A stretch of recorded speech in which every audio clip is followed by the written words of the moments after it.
My speech will be about the situation in the North Caucasus.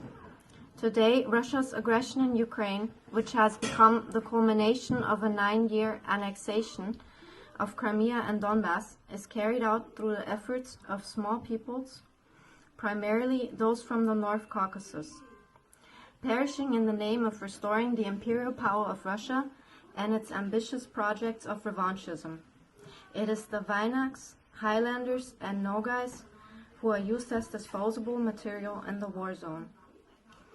Russia is trying to eradicate the gene pool of the North Caucasian peoples to prevent a surge of growth and national interests in the region and reduce its potential.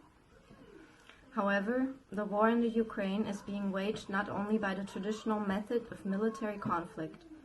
Online information and network capabilities are widely used.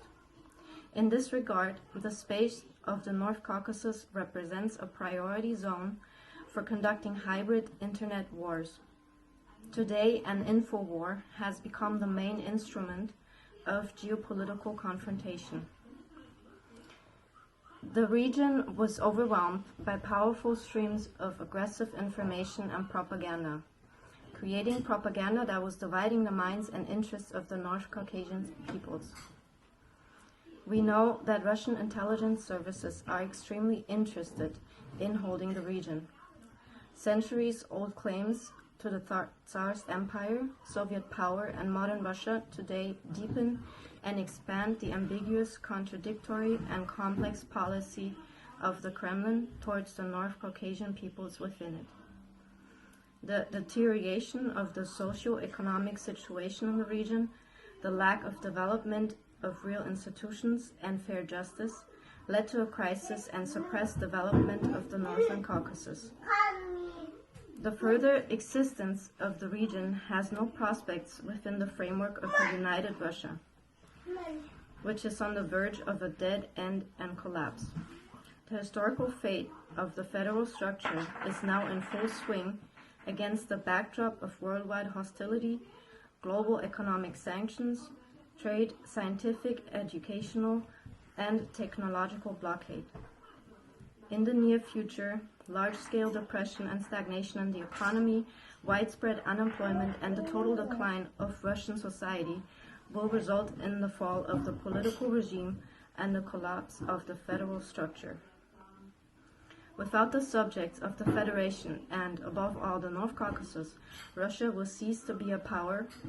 In turn, the peoples of the region, having united within a single political, legal, economic, and social cultural space, through joint efforts, can achieve the dream of freedom.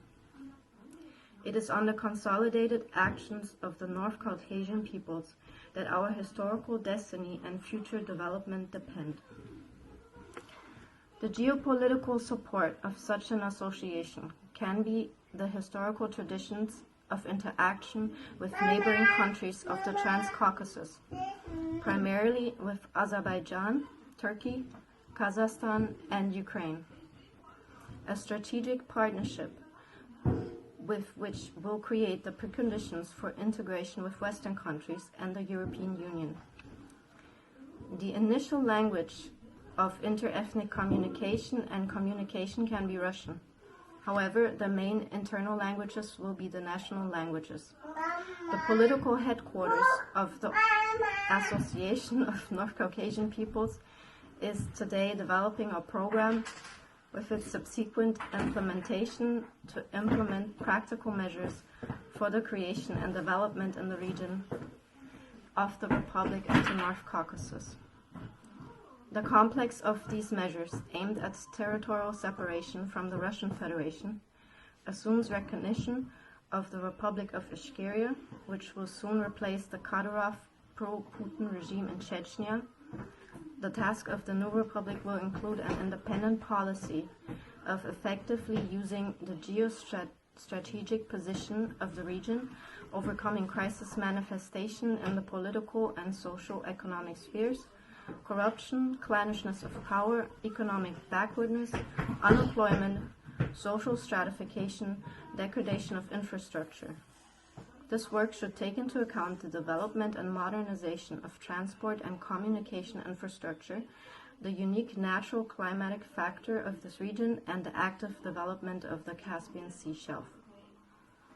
The construction of geopolitics will be based on consistent and balanced common interests of the North Caucasian peoples, the development of effective mechanisms for political and socio-economic stabilization of the situation in the region, and an effective strategy for the active inclusion of the population of the North Caucasus in the common processes of modernization and transformation. Preserving the political, socio-economic, and cultural unity of the North Caucasus through competent policies will allow fraternal and neighboring peoples to unite under a single leadership and bring the cultural diversity of the region to a qualitatively new level.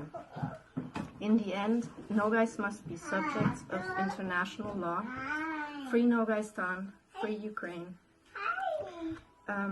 This was written by Rizwan Kubakayev, who is the Prime Minister of the independent Nogai Republic in exile and the Nogai Republic of Astrakhan. He is also a Nogai public and political figure and the founder of the international Nogai movement Free Nogaiistan. Thank you.